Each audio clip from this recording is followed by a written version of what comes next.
Telangana PCC కమిటీలు కొలికి వచ్చేసింది. PCC కమిటీలలో సీనియర్లతో పాటు కొత్త తరం నేతలకు అవకాశం ఇచ్చారు.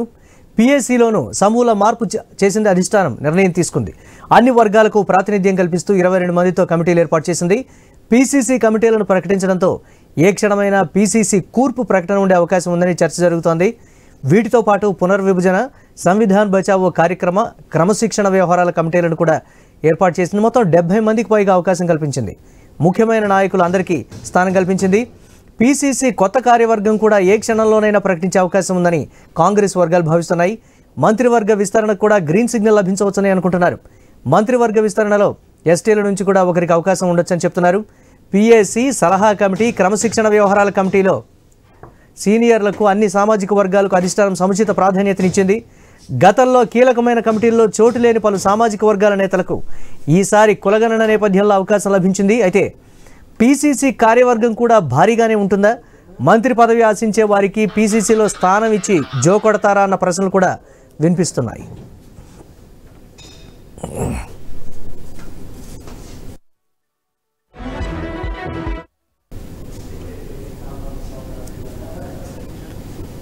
ఇక తెలంగాణ పీసీసీ కమిటీలు కొలికి వచ్చేసింది. పీసీసీ కమిటీలలో సీనియర్లతో పాటు కొత్త తర నేతలు కూడా అవకాశం ఇచ్చారు. దీనిపై మరిన్ని అప్డేట్స్ మా ఇన్పుట్ ఎడిటర్ శ్రీకాంత్ లైవ్ ద్వారా అందిస్తారు. ఓటీవీ శ్రీకాంత్.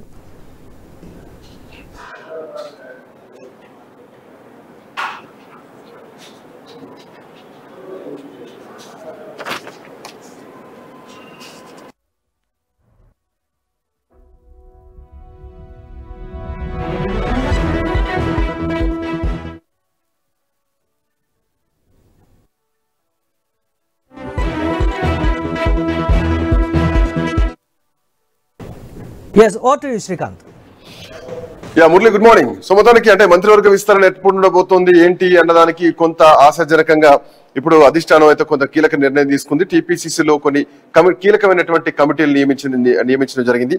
అయితే ఇక్కడ కార్యవర్గ ప్రకటన మాత్రం లేదు. కార్యవర్గ ప్రకటన లేకుండా పీఏసీ అడ్వైజరీ కమిటీ డీలిమిటేషన్ మాత్రమే పరిమితం చేయడం ప్రస్తుతానికైతే కొంత ఒక గందరగోళమైనటువంటి పరిస్థితి మాత్రం కనిపిస్తుంది. కాంగ్రెస్ శ్రేణుల్లో ఎవరికి అవకాశం వస్తుంది, ఎవరికి రాదు, ఎవరి పేర్లు అంటే ఇప్పటికే పొలిటికల్ అఫైర్స్ కమిటీలో ముఖ్య నేతల పేర్లు కూడా గల్లంతు కావడంలో ఒక రకమైనటువంటి అలజడి మాత్రం కాంగ్రెస్ పార్టీ వర్గాల్లో కనిపిస్తుంది. అయితే ఇప్పుడున్నటువంటి ప్రకారం కాంగ్రెస్ అధిష్టానం తీసుకున్నటువంటి ఈ కీలక నిర్ణయంలో మొత్తం 5 కమిటీలను ఏర్పాటు చేయడం జరిగింది. కొత్త కమిటీలను కూడా దీంట్లో మొదటిసారి తీసుకురావడం జరిగింది కాంగ్రెస్ పార్టీ. అయితే ఈ కమిటీలో ప్రధానంగా చూస్తే గనక మొత్తం ఓవరాల్ గా అధిష్టానం 22 మందితోటి రాజకీయ వ్యవహారాల కమిటీతో పాటు 15 మందితోటి సలహా కమిటీ ఏర్పాటు చేసింది. 7 డీలిమిటేషన్ కమిటీ ఏర్పాటు చేసింది. 15 మందితోటి సంవిధాన్ బచావో ప్రోగ్రామ్ కమిటీని కూడా దీంట్లో తీసుకురావడం జరిగింది. అండ్ 6 క్రమశిక్షణ చర్యల కమిటీని కూడా ఇక్కడ నియమిస్తూ ఏఐసిసి ఒక ప్రకటన మాత్రం విడుదల చేసింది. సో తెలంగాణకు ఫస్ట్ టైం అడ్వైజరీ కమిటీ రావడం మాత్రం ఇదే మొదటిసారి. సో దీంట్లో అడ్వైజరీ కమిటీని మొట్టమొదటిసారి ఏర్పాటు చేయడం జరిగింది. అండ్ మోర్ ఓవర్ దీంట్లో ఓవరాల్ గా చూస్తే కనుక incharge Meenakshi Natarajan, PCC chief Mahesh Kumar Goud తో పాటు సీఎం రేవంత్ రెడ్డితో పాటు విహెచ్, అట్లాగే జానారెడ్డి కూడా దీంట్లో ఉన్నారు. జానారెడ్డితో పాటు అటు మధు యాష్కితో పాటు కేకేశ్వరరావు కూడా ఈ కమిటీలో చేర్చడం జరిగింది. అయితే ప్రధానంగా రాజకీయ వ్యవహారాల కమిటీలో మాత్రం చాలా కీలకమైనటువంటి వ్యక్తుల్ని మాత్రమే దీంట్లో తీసుకోవడం జరిగింది. అందులో ఒకటి మీనాక్షి నటరాజన్, మహేష్ కుమార్ గౌడ్, పార్టీ రాష్ట్ర ఇన్ఛార్జ్ గా ఉన్నటువంటి నటరాజన్ తో పాటు పిసిసి అధ్యక్షుడు మహేష్ కుమార్ గౌడ్ తో పాటు ముఖ్యమంత్రి రేవంత్ రెడ్డి దీంట్లో ఉంటారు. రాజకీయ వ్యవహారాల కమిటీలో అంటే కీలకమైనటువంటి పొలిటికల్ డెసిషన్స్ తీసుకునేటువంటి కమిటీలో మాత్రం ముఖ్యమంత్రి, డిప్యూటీ సీఎం భట్టి విక్రమార్కతో పాటు ఉత్తమ్ కుమార్ రెడ్డి, అట్లాగే దామోదర్ రాజనరసింహ ఉన్నారు, శ్రీధర్ బాబు ఉన్నారు, పొన్నం ప్రభాకర్ తో పాటు పొంగులేటి శ్రీనివాస్ రెడ్డి ఉన్నారు, సీతక్క ఉన్నారు, ఇంకొంతమంది కూడా దీంట్లో కీలక నేతలు ఉన్నారు. అయితే అటు డీలిమిటేషన్ కమిటీ విషయానికి వస్తే కనుక డీలిమిటేషన్ కమిటీని కూడా ఏర్పాటు చేయడం జరిగింది. ఈసారి దీంట్లో 7 సభ్యులు ఉంటారు. దాంట్లో చల్ల వంశీచంద్ర రెడ్డి ప్రస్తుతానికి దీంట్లో ఈ కమిటీ డీలిమిటేషన్ కమిటీకి చైర్మన్ గా నియమించడం జరిగింది. ఈ కమిటీలో హైదరాబాద్ మేయర్ గద్వాల విజయలక్ష్మి ఉంటారు. తో పాటు అటు వేములవాడ ఎమ్మెల్యే ఆది శ్రీనివాస్ కూడా ఈ కమిటీలో డీలిమిటేషన్ కమిటీలో ఉన్నారు. సో వీరితో పాటు అదనంగా ఇంకొక 16 మందితోటి సంవిధాన్ బచావో కమిటీని కూడా నియమించడం జరిగింది. అయితే దీంట్లో మొత్తంగా చూస్తే గనక 16 మందితోటి సంవిధాన్ బచావో కమిటీని ఏర్పాటు చేయడం జరిగింది. దాంట్లో సభ్యులుగా అద్దంకి దయాకర్ ఉంటారు, బాలు నాయక్ ఉంటారు, వారితో పాటు ఇంకా కొంతమంది కీలకమైనటువంటి నేతలు ఉంటారు. ఇక ఇందాక మనం మాట్లాడుకున్నట్టు మల్లు భట్టి విక్రమార్క నేతృత్వంలో పిసిసి క్రమశిక్షణ కమిటీని కూడా ఏర్పాటు చేయడం జరిగింది. మల్లు రవి నేతృత్వంలో మల్లు రవి దీనికి చైర్మన్ గా ఉన్నారు, చైర్మన్ గా నియమించడం జరిగింది. సో మొత్తం 5 కమిటీలతో పాటు పార్టీ వర్కింగ్ ప్రెసిడెంట్లు తో పాటు కార్యదర్శుల జాబితా కూడా ప్రకటించాలని ఏఐసిసి భావించినప్పటికీ ఇంకా దీనికి సంబంధించి పార్టీ వర్కింగ్ ప్రెసిడెంట్లకు సంబంధించి కానీ అట్లాగే ఈ కార్యదర్శులకు సంబంధించినటువంటి జాబితా కానీ ఇంకా బయటికి రావాల్సినటువంటి అవసరం ఉంది. మరోవైపు అటు మంత్రివర్గ కూర్పు కూడా జరగాల్సినటువంటి అవసరం ఉంది. సో ఇట్లాంటి నేపథ్యంలో అంటే 5 కమిటీలను ఏఐసిసి నియమించినటువంటి క్రమంలో మంత్రివర్గ విస్తరణ ఎట్లా ఉండబోతోంది, సో అందులో అవకాశం రాని వాళ్లకు, అందులో లేని వాళ్లకు ముఖ్యమంత్రి ఇందులో అవకాశం కల్పించారా? మొన్న మీనాక్షి నటరాజన్ ఎమ్మెల్యేలతో కలిసినటువంటి సందర్భమే కానీ ఒక్కొక్కరికి 5-10 నిమిషాలు టైం కేటాయించి వాళ్ళ అభిప్రాయాలు తీసుకోవడం, ముఖ్యమంత్రి కూడా మంత్రులతో డిన్నర్ ఏర్పాటు చేయడం. సో ఇదంతా కూడా కమిటీ ఏర్పాటు కంటే ముందు అంటే కొంత సర్దుబాట్లు, పోర్ట్ఫోలియో చేంజెస్ ఏమైనా ఉండబోతున్నాయా అన్నటువంటి చర్చ కూడా ఒకటి ప్రధానంగా నడుస్తుంది. అయితే ఇవాళ మొత్తం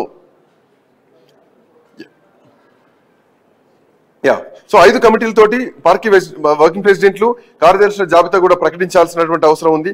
అయితే ఇవాళ మళ్ళీ ముఖ్యమంత్రి రేవంత్ రెడ్డి మళ్ళొకసారి ఢిల్లీ పర్యటన వెళ్తున్నటువంటి క్రమంలో సో ముఖ్య నేతల లిస్టు మళ్ళొకసారి డిస్కస్ చేసేటువంటి ఛాన్సెస్ ఉన్నాయి. సో ముఖ్య నేతలతో చర్చలు జరిపిన తర్వాత కూడా ఆ లిస్టు మళ్ళీ బయటకు వచ్చేటువంటి అవకాశాలు కూడా అనిపిస్తున్నాయి. సో మళ్ళీ ముఖ్యమంత్రి ఢిల్లీ పర్యటనలో ఒక క్లియర్ కట్ అటు పిసిసి వర్కింగ్ ప్రెసిడెంట్లు కానీ కార్యదర్శులకు కానీ మంత్రివర్గంలో ఎవరికి అవకాశం ఉంటుంది, ఎవరెవరు పోర్ట్ఫోలియోలు చేంజ్ కాబోతున్నాయి, ఇవన్నీ కూడా ప్రధానంగా తెలిసేటువంటి అవకాశాలు ఉన్నాయి. సో ప్రస్తుతానికి మాత్రం కాంగ్రెస్ అధిష్టానం కేవలం 5 కమిటీలను మాత్రమే పిసిసిలో నియమించడం జరిగింది.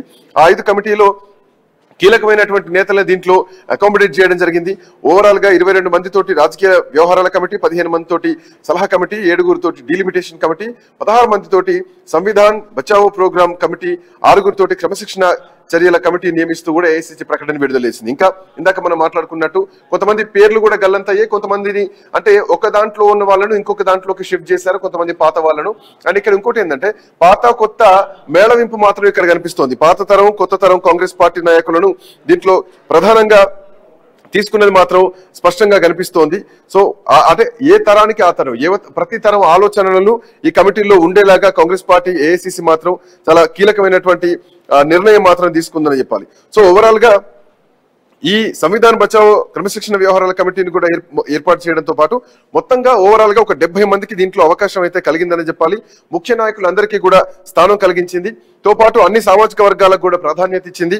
At the same time PCC కార్యవర్గం కోసం కూడా ఇప్పటికే కసరత్తు కూడా అయిపోయిందన్నటువంటి వార్త వినిపిస్తోంది. సో ఇవాళ రేపో ప్రకటించడమే తరువాయిగా ఉన్నది. ఆ తర్వాత ముఖ్యమంత్రి రేవంత్ రెడ్డి ఢిల్లీ వెళ్లిన తర్వాత ఏఐసిసి అధ్యక్షుడు మల్లికార్జున ఖర్గేతో పాటు ఇంకా కేసీ వేణుగోపాల్ తో మాట్లాడి కీలకమైనటువంటి ఈ మిగతా పిసిసి కార్యవర్గానికి సంబంధించినటువంటి ప్రకటన కూడా తొందరలోనే కొత్త కార్యవర్గం కూడా ఏ క్షణంలోనైనా ప్రకటించేటువంటి అవకాశాలు మాత్రం కనిపిస్తున్నాయి. మనతో పాటు బండారు రామ్మోహన్ రావు గారు ప్రముఖ రాజకీయ విశ్లేషకులు జాయిన్ అవుతున్నారు.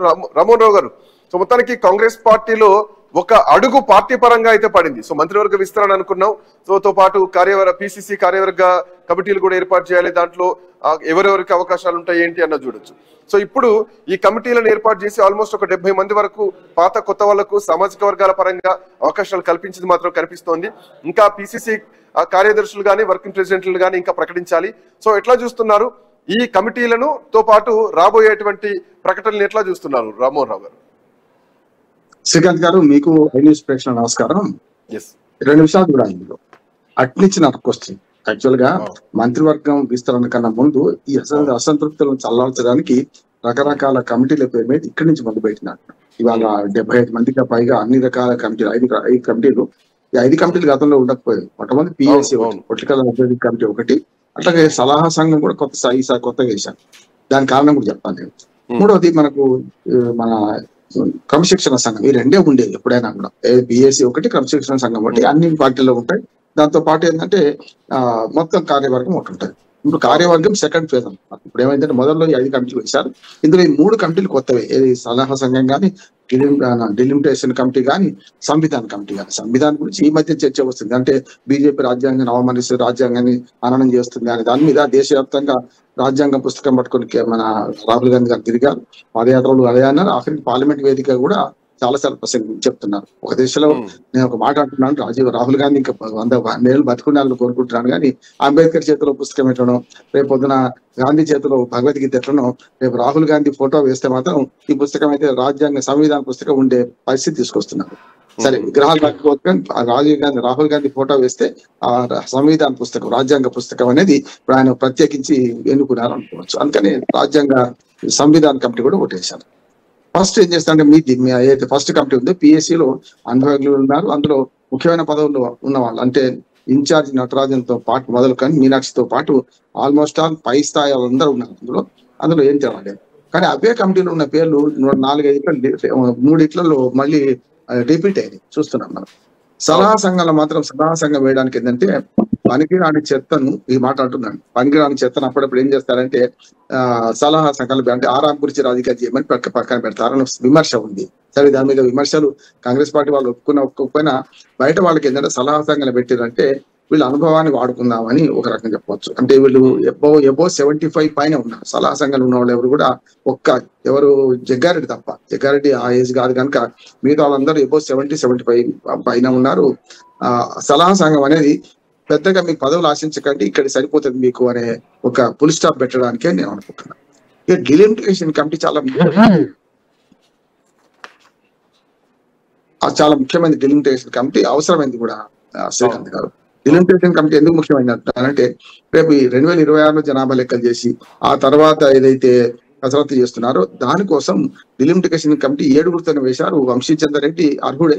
గతంలో ఈ పార్టీ మారకపోతే శశిధర్ రెడ్డి గారు ప్రతిసారి ఎన్నికల కమిషన్ దగ్గర పోవడం కానీ చాలా విషయాలు, ముఖ్యంగా ఎలక్షన్ సంబంధించిన విషయాలు శశిధర్ రెడ్డి గారు చూసుకునేవారు. ఇప్పుడు ఆ లోటు ఉన్నది కనుక వంశీచంద్ర రెడ్డి యువకుడు, ఆయన కేసీఆర్ మంచిదే. ఈ 7 కమిటీ పని మాత్రం చాలా ఎక్కువ ఉంది అంటున్నాను. మిగతా పెద్ద పని ఉండకపోవచ్చు కానీ రేపొద్దున డిలిమిటేషన్ లో ఈ తెలంగాణలో ఉన్న అన్ని నియోజకవర్గాల మీద సర్వే చేయాలి. నియోజకవర్గాల పునర్విభజన ఎట్లా జరిగితే బాగుంటది, పెంచడం కూడా విభజన చట్టంలో ఉన్నట్టు ఎట్లా అనేది దాని మీద బాగా కసరత్తు చేయాల్సిన పని దానికి ఎక్కువ. ఇక క్రమశిక్షణ సంఘం ఎప్పుడైనా ఉంటది కర్రబట్టుకోవడం. సంవిధాన కమిటీకి పెద్దగా పని ఉండదని నేను అనుకుంటున్నాను. సంవిధాన కమిటీని కేవలం ఏంటంటే మోడీ మీద విమర్శలకు, రేపొద్దున రాజ్యాంగ పరిరక్షణ జరగాలి, రాజ్యాంగాన్ని మన హననం చేస్తున్నారు దాని మీద ఉద్యమాలు లేకుండా మీటింగ్ పెట్టవచ్చు. అన్నిటికంటే 5 కమిటీలలో నేను డిలిమిటేషన్ కమిటీ వేయడం చాలా ఆహ్వానించదగ్గ అంటున్నాను. ఇంకొక మాట చెప్పిన ముగిస్తాను. ఇప్పుడు ఏమైందంటే ఈ మంత్రివర్గ విస్తరణ కన్నా ముందు 3 స్టేజ్లలో వాళ్ళు అనుకుంటున్నట్టున్నారు, మొదలు చేశారు. రెండోది పూర్తి స్థాయి కార్యవర్గం వస్తుంది. కార్యవర్గాల్లో కూడా మంత్రివర్గ విస్తరణ విషయంలో ఒకటి రామ్మోహన్ రావు గారు మనం ఒకటి చర్చించాల్సినటువంటి పాయింట్ ఒకటి కనిపిస్తోంది. ఎన్నికల ప్రచారంలో కొంతమందికి మంత్రి పదవి ఇస్తామని హామీ ఇచ్చారు.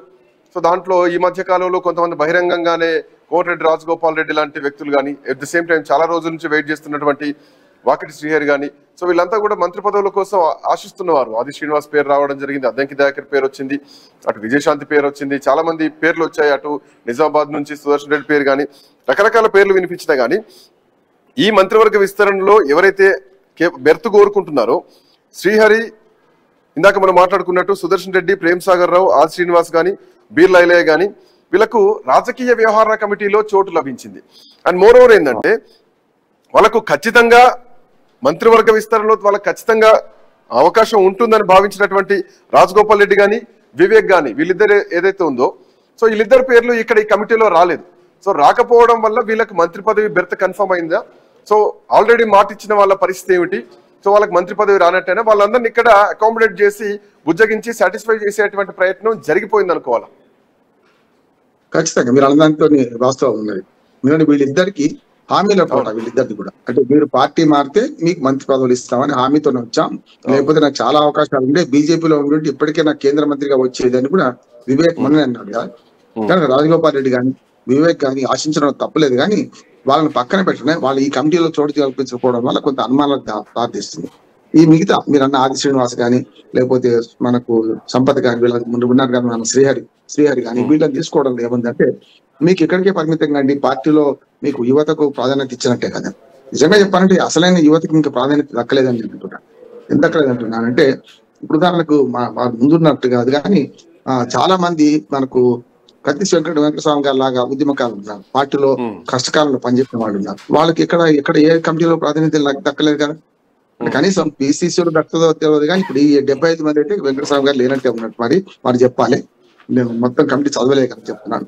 రెండోది ఏంటంటే నిజమైన యువతకు ప్రాధాన్యత కల్పించాలంటే 40 ఏళ్ళ లోపాలు ఎవరైనా ఉన్నారో చూడండి, ఒక్కర్లేరు. ఇప్పుడు ఇందులో మీరు మొత్తం పార్టీలో అన్ని కమిటీలు చూస్తే 5 కమిటీలో 40 ఏళ్ళ లోపు వాళ్ళు ఎవరు లేరు. దాన్ని బట్టి ఏంటి ఒక తరాన్ని ఆలక్ష్యం చేస్తున్నట్టే కదా. ఒకనాడు మీరు 25 ఏళ్లకే ఎమ్మెల్యేలై ఇవాళ ముఖ్యమంత్రులుగా పనిచేసిన వాళ్ళు 3 కనపడతారు మనకు 25 ఏళ్ల వయసు.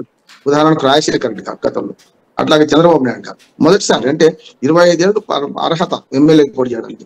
అట్లా చేసిన వాళ్ళు, అట్లాగే మొన్న మనకు కేసీఆర్ గారు కూడా, వీళ్ళందరూ 25-28 మధ్యన ఎమ్మెల్యేలుగా ఎన్నికై ముఖ్యమంత్రులు అయ్యారు మన రాష్ట్రానికి, ఉమ్మడి రాష్ట్రానికి కానీ ప్రత్యేక తెలంగాణకి కానీ. అటువంటి అప్పుడు మరి 25 ఏళ్ళ నుంచి 40 ఏళ్ల వాళ్ళు ప్రధాన బాధ్యతలు ఉండొద్దా? ఎందుకు వీళ్ళని ఎక్కడ వేయలేదు అంటే యువత మనోభావాన్ని ఇంకా గౌరవిస్తలేదు కాంగ్రెస్ పార్టీ, నాకు అర్థమవుతుంది. 40 ఏళ్ళ లోపు 40 దాటిన వాళ్ళే ఉన్నారు. గట్టిగా మాట్లాడితే ఎక్కువ మంది 50 దాటిన వాళ్ళు ఉన్నారు అంటున్నారు. కనుక రాజకీయాల్లో ప్రారంభ వయసు 50 గతంలో, ఇప్పుడు అట్లా కాదు. రాజకీయాల్లో ప్రారంభ వయసు 40-30 అనవచ్చు. యువకులు కూడా చాలా మంది వస్తున్నారు, యువకులు చాలా మంది వస్తున్నారు. ఇప్పుడు మహిళలకు కూడా పెద్దపీట వేయలేదని నేను అనుకుంటున్నాను. ఒక గీతారెడ్డి గారికి సలహా సంఘాలు ఇచ్చినట్టున్నారు, కానీ మిగతా మహిళలు కూడా ఉన్నారు కదా, వాళ్ళకి ఎందుకు పెద్దపీట వేయలేదని వస్తుంది. సీనియర్లను మీ అనుభవం చాలు, మీ అనుభవం ఇక్కడ కట్టిపెట్టండి అని ఆల్మోస్ట్ ఆల్ వాళ్లకు ఫుల్ స్టాప్ పెట్టినట్టు కనపడుతుంది. కనుక ఈ మొత్తం కమిటీలో రేపు మంత్రివర్గ విస్తరణ కోసం మొదటి దశ పూర్తి అయింది, రెండో దశ పూర్తి కార్యవర్గం వేస్తారు. అది కూడా చాలా జంబో జట్టు, 150 మంది అనుకుంటున్నాను. 75 మంది ప్రధాన కార్యదర్శులట, 35 మంది ఉపాధ్యక్షులట, మళ్ళా మిగతా అంతా కలిస్తే 150 దాకా పోతారేమనిపిస్తుంది. మూడవ దశలో 6గురికి మంత్రి పదవి దక్కాలంటే ఈ మొత్తం అంటే జల్లెడ పడుతున్నారు అంటున్నాను. నేనైతే జల్లెడలో మిగిలే రత్నాలు ఏమిటో తెలవాల్సిన అవసరం అయితే ఉన్నది మంత్రివర్గానికి. వెంకటస్వామి గారు మనతో పాటు జాయిన్ అయ్యారు. కత్తి వెంకటస్వామి గారు, గుడ్ మార్నింగ్ అండి వెంకటస్వామి గారు. సో వెంకటస్వామి గారు, మీ అభిప్రాయం ఏంటి? ఈ కమిటీలను మీరు ఎట్లా చూస్తున్నారు? కమిటీతో పాటు కమిటీలో పేర్లు రాని వాళ్ళు ఎవరైతే ఉన్నారో మంత్రివర్గ విస్తరణలో వాళ్ళ బెర్త్ కన్ఫర్మ్ అయింది అన్నది ఒక సంకేతంగా దీనికి కనిపిస్తోంది. అండ్ ఇక్కడ సాటిస్ఫాక్షన్ అయినట్టేనా ఈ కమిటీలో? ఇందాక రామ్మోహన్ రావు గారు అన్నారు కొంత అనవసరమైనటువంటి శాఖలో కూడా కమిటీలో కూడా కొంతమందిని అకామిడేట్ చేశారు, పెద్దగా ఉపయోగం లేనటువంటి కమిటీలు కూడా దీంట్లో ఉన్నాయి. బట్ ఏదేమైనా కానీ కొన్ని కీలకమైన డీలిమిటేషన్ కానీ లేదంటే రాజకీయ వ్యవహారాల్లో కీలకంగా సలహాలు ఇచ్చేటువంటి ఆ కమిటీ కానీ కొంత ప్రయారిటీ కనిపించినా కానీ ఇందాక నేను చెప్పినట్టు సో కొంతమంది పేర్లు రాలేదు, రాజగోపాల్ రెడ్డి కానీ వివేక్ కానీ. సో వీళ్ళ పేర్లు రాకపోయేసరికి వీళ్ళకి మంత్రి పదవులు కన్ఫర్మ్ అయ్యాయా? ఆ నియోజకవర్గాల్లో కూడా మిగతా ఎవరైతే ఆశిస్తున్న వాళ్ళు ఉన్నారో వాళ్ళందరినీ భుజగించినట్టేనా? సో ఈ కమిటీలతో సాటిస్ఫాక్షన్ వచ్చినట్టేనా? ఎట్లా చూస్తున్నారో? నెక్స్ట్ పిసిసి కార్యవర్గం కూడా భారీగానే ఉండేటువంటి అవకాశం కనిపిస్తోంది. సో ఓవరాల్ గా 150 మందితోటి కమిటీలను ఏర్పాటు చేసే పరిస్థితి మాత్రం కనిపిస్తోంది. సో మళ్ళీ ఢిల్లీ వెళ్తే పిసిసి కార్యవర్గం కూడా ఫినిష్ తో పాటు మంత్రివర్గం కూడా పూర్తయ్యేటువంటి అవకాశాలు కనిపిస్తున్నాయి. సో ఎట్లా మీరేం చూస్తున్నారు, ఏం చెప్తున్నారు ఈ కామెంట్స్ పైన వెంకటస్వామి గారు? అందరికీ నమస్కారం, ప్యానెల్లో ఉన్న వారికి ప్రేక్షకులకు మీకు నమస్కారం. ఏ కమిటీ కూడా వేస్ట్ కమిటీ కాదు. పార్టీ అన్న తర్వాత ఎవరెవరిని ఎక్కడ అకామిడేట్ చేయాలా అనేటువంటి దాంట్లో కొంచెము పర్మిటేషన్ కాంబినేషన్స్ లో కొంచెం తేడా ఉండొచ్చు, కానీ more than 80% it is fruitful అవుతుంది. కాబట్టి అన్ని కమిటీలు కూడా ఇప్పుడు రాజ్యాంగ రక్షణ కార్యక్రమం అనేటువంటిది ఒకటి ఆల్ ఇండియా లెవెల్ నడుస్తుంది కాబట్టి సంవిధాన్ బచావ్ కమిటీని కూడా వేసినారు. అయితే దాంట్లో కొంచెం రామ్మోహన్ రావు గారితో కొన్ని విషయాలలో కొంత అసంబద్ధంగా కూడా ఉన్నదనేటువంటిది చాలా మంది అభిప్రాయపడుతున్నారు. సో అది ప్రతిసారి ఇది ఉంటదండి. ఎప్పుడు ఏ కమిటీ వచ్చినా కూడా మీరు ఎంత పర్ఫెక్ట్ గా ప్రయత్నం చేసినా కూడా కొంత అసంతృప్తి అనేది కొంత అది వ్యక్తం చేయడం అనేటువంటిది ఈ మా పార్టీలో ఇంకా కొద్దిగా ఎక్కువ ఉంటది. అది ఈ కమిటీలో రాష్ట్ర పార్టీకి సంబంధించినటువంటి కీలక నిర్ణయాలు తీసుకున్న కమిటీల్లో ఎవరి పేర్లు అయితే వచ్చాయో సో వాళ్ళ పేర్లు కూడా మంత్రివర్గంలో వినిపించాయి, మంత్రివర్గ కూర్పులో వీళ్ళ పేర్లు రాబోతున్నాయని. సో అక్కడ రావు, ఇక్కడ వచ్చినాయని చెప్పి ఈ కమిటీలతో డిక్లరేషన్ రావచ్చా? లే అది మీరు ఆ కన్క్లూజన్ కరెక్ట్ కాదు. That is different and this is different. ఇట్లా అనుకుంటే ఇప్పుడు రాజకీయ వ్యవహారాల కమిటీకి కేబినెట్ మంత్రులందరినీ కూడా ప్రత్యేక ఆహ్వానితులుగా పిలిచారు. కాబట్టి దీంట్లో ఉంటే మంత్రివర్గంలో రాదు అనేటువంటిది ఏం లేదు. మాకు ఇప్పుడు అంటే ఆల్ ఇండియా అంటే నిన్ననే నేను ఢిల్లీ నుంచి వచ్చాను. So I to appeal Raipur లో కానీ లేకపోతే ఉదయ్పూర్ లో కానీ నిన్న మొన్న జరిగినటువంటి 42% మేము పంపడం కానీ ఇవన్నిట్లలో బీసీల యొక్క ప్రాతినిధ్యము నేను ఇంతకుముందు కూడా చెప్పాను. ఎలక్షన్ టైంలో సీట్ల పంపకంలోనే బీసీల ప్రాతినిధ్యం విషయంలో తప్పు జరిగింది మా పార్టీ నుంచి. దాని కారణంగా కొన్ని జిల్లాలలో బీసీ నుంచి తీసుకుందామన్నా కూడా ఎమ్మెల్యేలు లేనటువంటి పరిస్థితి, కొన్ని జిల్లాలకు ప్రాతినిధ్యం లేనటువంటి పరిస్థితి. కాబట్టి ఇప్పుడు రెండు అంశాలు ఉన్నాయి ఇక్కడ. జిల్లాల ప్రాతినిధ్యం ఒకటైతే 3-4 జిల్లాలకు ప్రాతినిధ్యం లేదు. ఇలా ఆదిలాబాద్ కు ప్రాతినిధ్యం లేదు, నిజామాబాద్ కు ప్రాతినిధ్యం లేదు, రంగారెడ్డి హైదరాబాద్ కు లేదు. సో రంగారెడ్డి హైదరాబాద్ ను ఒక గ్రేటర్ హైదరాబాద్ కలుపుకున్నా కూడా అక్కడ కూడా ప్రాతినిధ్యం, అంటే 3 జిల్లాల ప్రాతినిధ్యం అవసరము. రెండోది బీసీల యొక్క ప్రాతినిధ్యము డెఫినెట్ గా పెంచాల్సినటువంటి అవసరం ఉన్నది.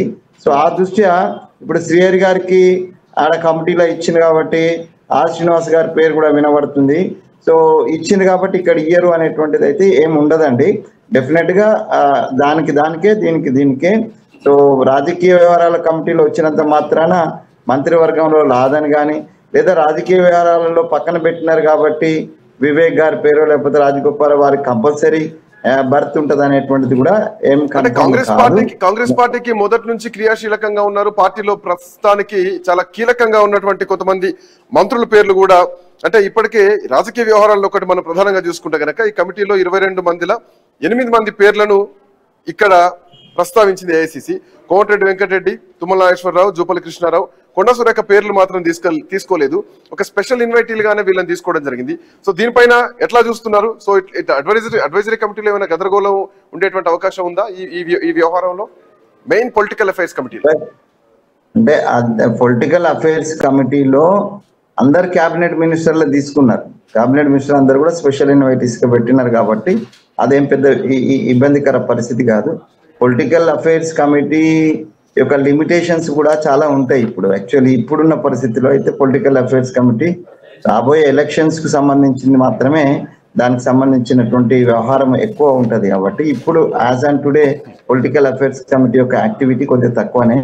సో మీరు అన్నట్టుగా సలహా సంఘం వాళ్ళు ఏజ్ బార్ అయిన వాళ్ళు, తర్వాత పార్టీకి సేవలు అందించే ఉద్దేశంతో ఎవరినైతే ఉన్నారో వాళ్ళందరినీ కూడా అందులో అకామిడేట్ చేయడం జరిగింది. పెద్దవాళ్ళందరూ ఉన్నారు కూడా, వారు అన్నట్టే జగ్గారెడ్డి గారు తప్ప మిగతా వాళ్ళందరూ కూడా చాలా ఏజ్డ్ పర్సనాలిటీస్ ఉన్నారు.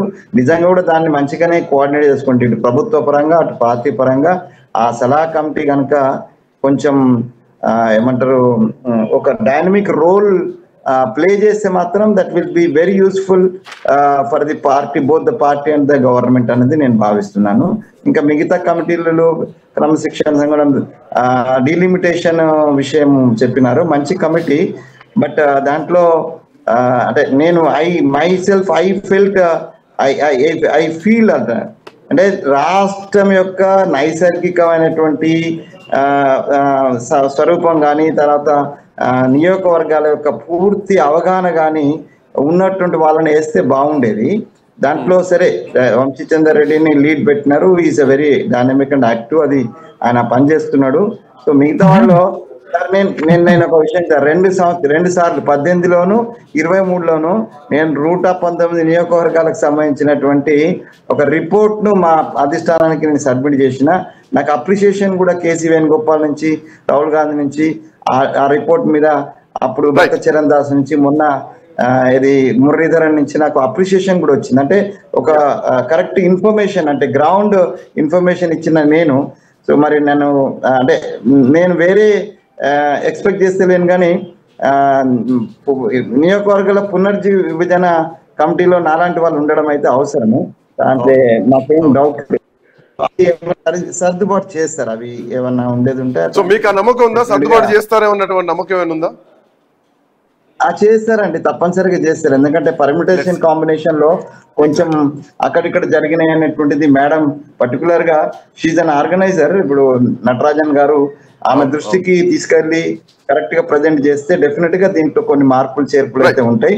అయితే దీనికి మంత్రివర్గానికి లేకపోతే రేపు వచ్చేటువంటి ఈ చైర్మన్స్ కు సంబంధం ఉంటుందని నేను అనుకోవటం లేదు, ఉండదు కూడా, ఉండకూడదు కూడా. ఎందుకంటే ఇప్పుడు శ్రీహరి గారికి ఇవ్వకుంటే అన్యాయమే, లేకపోతే బీసీలకు ఇంకో 2 మంత్రులకు ఇవ్వకపోతే చాలా అన్యాయంగా ఉంటుంది, రాంగ్ మెసేజ్ పోతుంది. మేము అన్న 42% కనీసం మినిమం కూడా దాన్ని గౌరవించినట్టుగా కాదు. ఇది నేను ఆల్రెడీ అప్పీల్ చేసినాను. నిన్న మొన్ననే నేను ఖర్గే గారికి, రాహుల్ గారికి, కేసీ గారికి నేను అప్పీల్ చేశాను. నటరాజన్ గారికి కూడా నేను స్వయంగా అప్పీల్ చేశాను. డెఫినెట్ గా ఒక సమగ్రమైనటువంటి అవగాహనతోటి కూర్పు Right, sir. చేయకపోతే Yeah, let's see. ఇప్పటికే మేము ఎదుర్కొంటున్నటువంటి ఇబ్బందులు ఇంకా పెరిగే అవకాశం ఉంటాయి. రైట్, థ్యాంక్ యూ వెంకటస్వామి గారు, థ్యాంక్ యూ రామ్మోహన్ రావు గారు. సో మొత్తానికి పిసిసి కార్యవర్గం కూడా భారీగానే ఉండే అవకాశాలు కానీ కనిపిస్తున్నాయి. పెద్ద సంఖ్యలోనే చోటు కల్పించాలి అన్నటువంటి ప్రతిపాదనలు కూడా ఇప్పటికీ అధిష్టానానికి అందాయి. 4 లేదంటే 5 వర్కింగ్ ప్రెసిడెంట్ గా తో పాటు ఒక 35 మందిని ఉపాధ్యక్షులుగా కూడా నియమించేటువంటి అవకాశంతో పాటు 75 మంది ప్రధాన కార్యదర్శులుగా నియమించాలంటూ కూడా ఇప్పటికే రాష్ట్రం నుంచి ఒక సిఫార్సు కూడా పోయిందన్నట్టుగా తెలుస్తోంది. అయితే ఈసారి మాత్రం సీనియర్ ఉపాధ్యక్షుల పదవులు మాత్రం రద్దు చేయడం జరిగింది. అండ్ జిల్లాల వారీగా డీసీసీల విషయం తీసుకుంటే గనక సో క్రియాశీలకంగా ఎవరైతే కీలకమైనటువంటి నేతలు ఉంటారో వాళ్ళకే ఈసారి చోటు కల్పించాలన్నట్టు కూడా అధిష్టానం ఇప్పటికే నిర్ణయం తీసుకున్నట్టుగా తెలుస్తోంది.